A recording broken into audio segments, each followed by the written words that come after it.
Ukraine peace plan talks wrapped up in Saudi Arabia over the weekend. More than 40 countries were in attendance to hear the pitch from Ukraine and its allies. Notably absent was Russia. In light of not being invited, Moscow has referred to the talks as a hoax. For more on these peace talks, let's bring in former U.S. Ambassador to Ukraine, William Taylor. Ambassador, thank you for joining us. Before we get into the peace plan talks, Ukraine says it thwarted an assassination plot targeting President Zelensky. What's your take on that, and how is that going to complicate any potential peace talks? Well, Manuel, this is not the first attempt on President Zelensky's life. We remember right at the beginning of the war, right at the beginning of this new phase of the war back in February of 2022, the Russians were on the outskirts of Kyiv. The Russians were almost downtown Kyiv, and there were assassination squads looking for President Zelensky at that time. And at that time, President Zelensky was offered a way out, offered a way to get to a safe place somewhere. And he famously said, "I need ammunition, not a ride." This is not a man that is going to be intimidated. The security forces have been very careful with him. They are protecting him, although he's been all over the country, indeed all over the world. So in answer to your question, this is not going to stop his desire, his intent to push the Russians out of his country.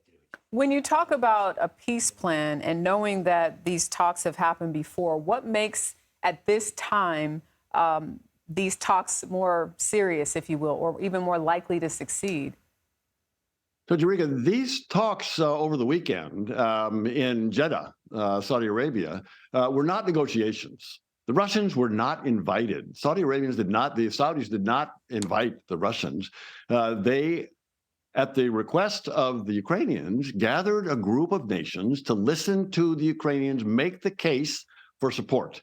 The Ukrainians are trying in every way possible, militarily, diplomatically, to push the Russians out. And they hope to convince these nations in Saudi Arabia this weekend to push the Russians, to influence the Russians, to push hard on the Russians to get their troops out of Ukraine. That's their goal.